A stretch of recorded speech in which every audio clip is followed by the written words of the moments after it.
Hola, mi nombre es Natalie Vázquez, soy del Instituto Superior Tecnológico Consulting Group Ecuador y el tema que les voy a hablar el día de hoy es sobre la evaluación inicial del paciente. Dentro de la evaluación inicial del paciente tenemos la valoración primaria. ¿Qué es? La valoración primaria es una revisión rápida que se realiza al paciente en una situación de emergencia. Esto es para poder identificar si existe alguna condición de peligro. Pero, ¿cuál es la finalidad o el objetivo de la valoración primaria?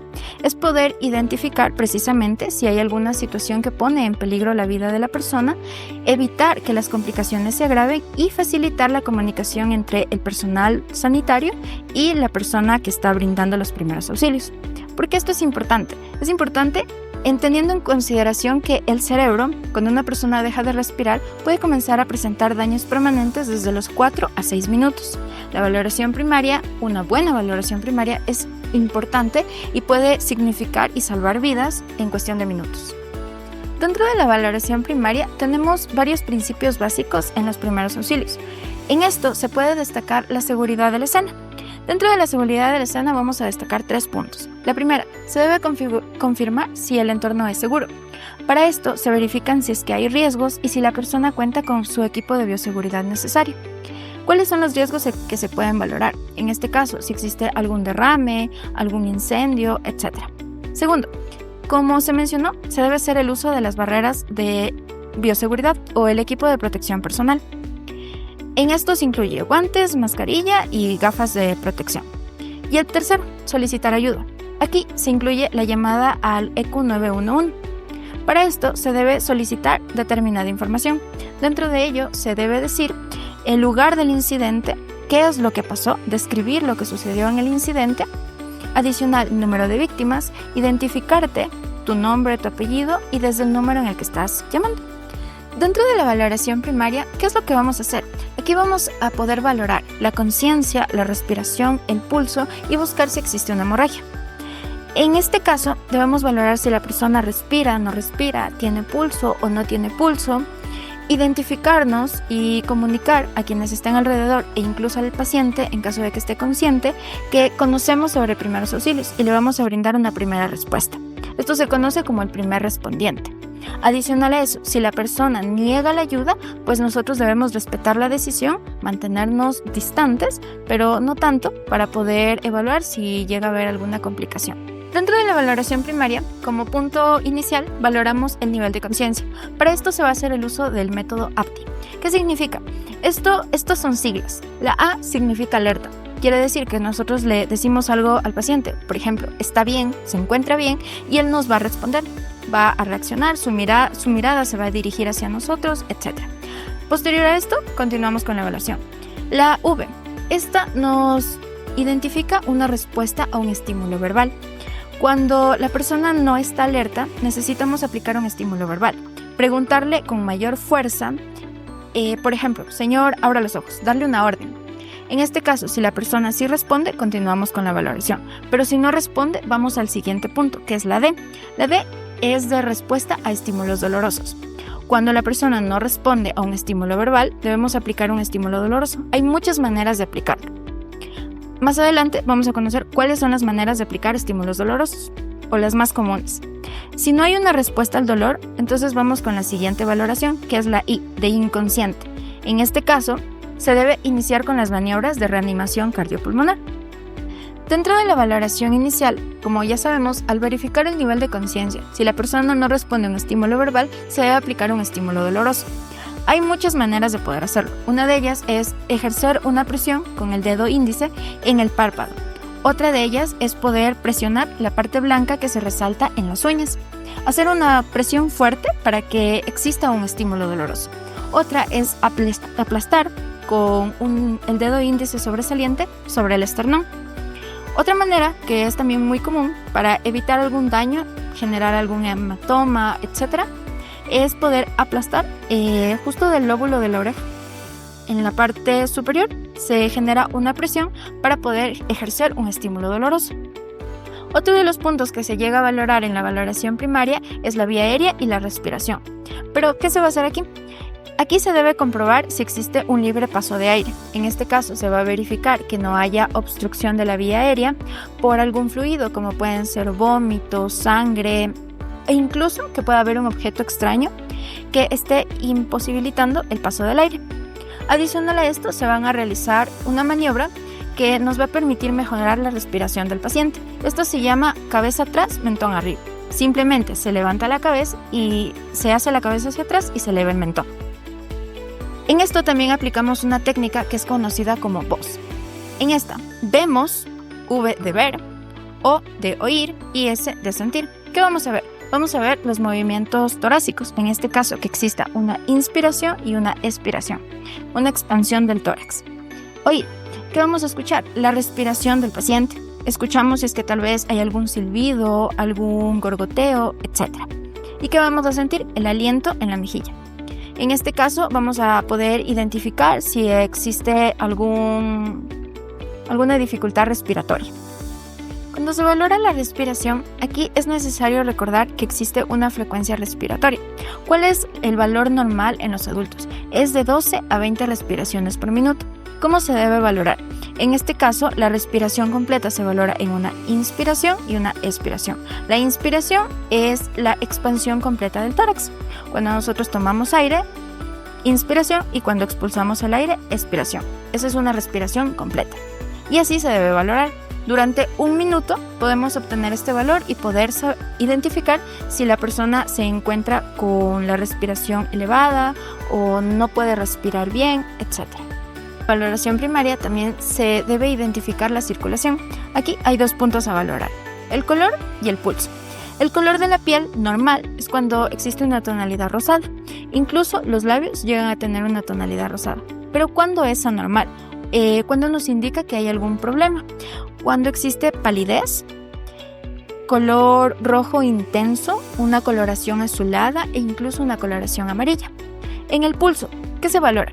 Los valores normales son de 60 a 100 latidos por minuto.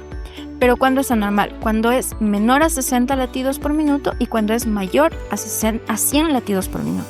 Dentro de la valoración del pulso, necesitamos saber qué es el pulso. El pulso es una expansión rítmica de una arteria. Esto se produce por el paso de la sangre bombeada por el corazón. ¿Cómo se va a valorar el pulso? El pulso se valora ejerciendo una cierta presión en la zona indicada y contando. Esto se realiza un conteo durante 1 minuto. Dentro de la valoración del pulso, ¿cuáles son los puntos más comunes a medir? En los adultos, el más común es en el cuello, que es el pulso carotidio, y en la muñeca, el pulso radial. En los niños esto cambia. En ese caso, el pulso más común que se llega a medir es el braquial, que es en el brazo, en la parte interna, y en la parte interna de la pierna, que es el pulso femoral. ¿Cuáles son las recomendaciones para hacer una buena medición del pulso? Primera, no se debe medir el pulso con el pulgar, porque el pulgar tiene pulso propio.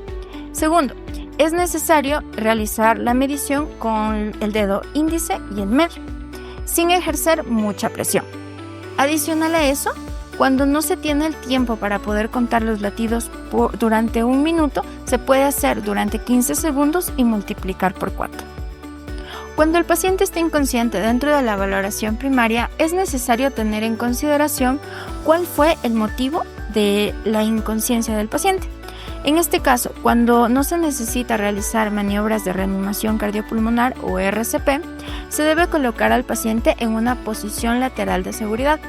Esto permite evitar la obstrucción a través de los fluidos que puede tener el paciente, incluso el vómito o de obstrucción con la lengua.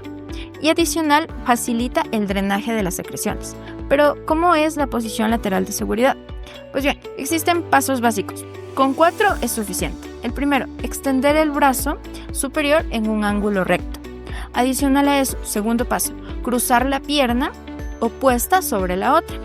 Se debe ajustar la cabeza para mantener la vía aérea abierta y sujetar el hombro y la cadera cuando se realice el giro, para evitar alguna complicación en el paciente. Dentro de la valoración primaria o la evaluación inicial del paciente, se debe tomar en cuenta la bioseguridad. En este caso, ¿qué es la bioseguridad? La bioseguridad son las medidas de protección que se deben adoptar para proteger la salud del paciente y de la persona que está brindando los primeros auxilios. Pero, ¿por qué esto es importante?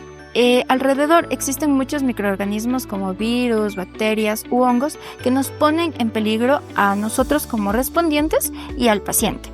Pueden ser un foco de infecciones y transmitir múltiples enfermedades. Dentro de la higiene durante la atención a una emergencia, es necesario tener en consideración que el entorno debe estar lo más limpio posible, es decir, debemos eliminar si existe tierra alrededor, algún objeto peligroso, un objeto sucio. Adicional a eso, se debe evitar el contacto con basura o heridas abiertas si no se cuenta con el material de bioseguridad necesario. Ya vamos a conocer cuál es el material. En sí, usar una tela limpia si no se cuenta con ningún tipo de material de bioseguridad. Esto puede ser un pañuelo, una manta, una sábana, etc. Pero si no tenemos igual para cubrir nuestras manos, también podemos utilizar fundas. Si no tenemos jabón, también es necesaria la limpieza de las manos. Si no existe el acceso a jabón en ese momento, se puede hacer el uso de ceniza o tierra fina y agua. Cuando nos referimos a la bioseguridad, interviene el equipo de protección personal.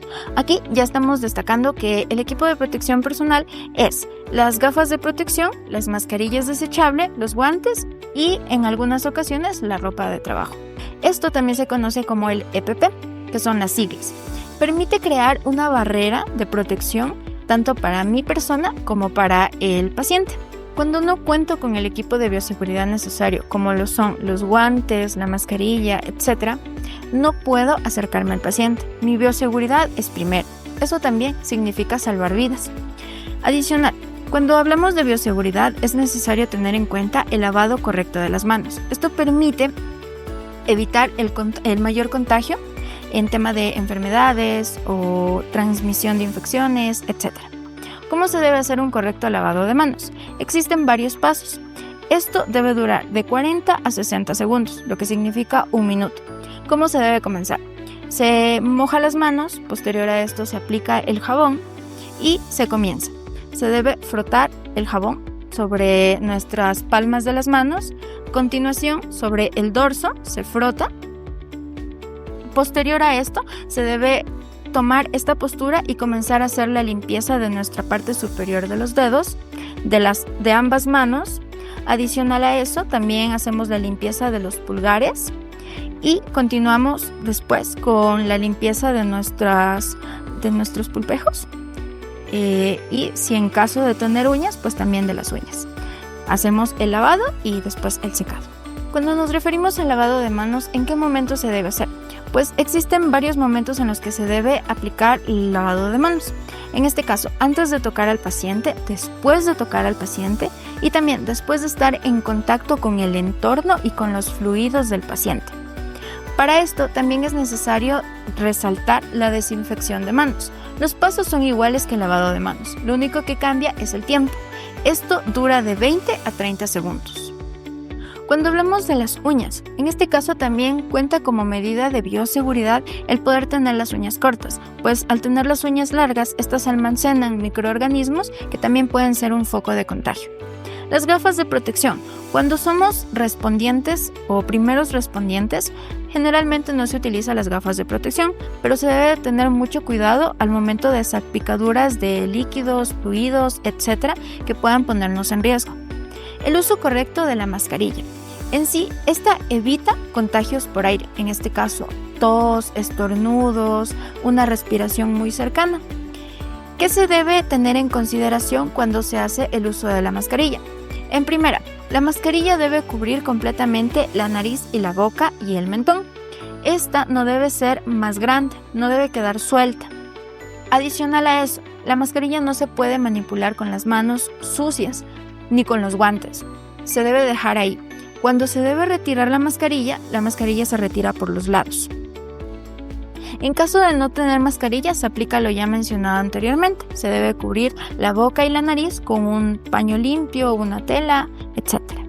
Cuando nos referimos a la mascarilla, es necesario tener en cuenta que esta no se puede reutilizar. Se utiliza una vez y se desecha.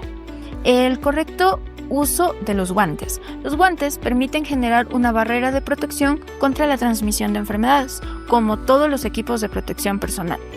Estos tampoco se reutilizan, ni se deben lavar con cloro o jabón e incluso alcohol, porque estos son de un solo uso. Los utilizan y se los desechan. Adicional a esto, es preferible utilizar guantes de color claro. Los de colores oscuros pueden generar complicaciones al momento de identificar algún fluido, sobre todo la sangre. ¿Cómo se deben poner los guantes correctamente? Primero, las manos deben estar limpias, es decir, el lavado de manos. Adicional a eso, las manos deben estar libres de anillos, relojes, pulseras, etc. Los guantes se colocan sin necesidad de que estén rotos, se debe verificar que no tengan algún agujero, alguna mancha, etc. Una vez que ya sabemos cuál es la manera correcta de colocarse los guantes, ahora vamos a ver cómo quitarlos. Pues bien, peñiscamos el guante en la parte de la muñeca sin generar un contacto con la piel. Peñiscamos por la parte de afuera y retiramos. Envolvemos en la mano que todavía tiene el guante.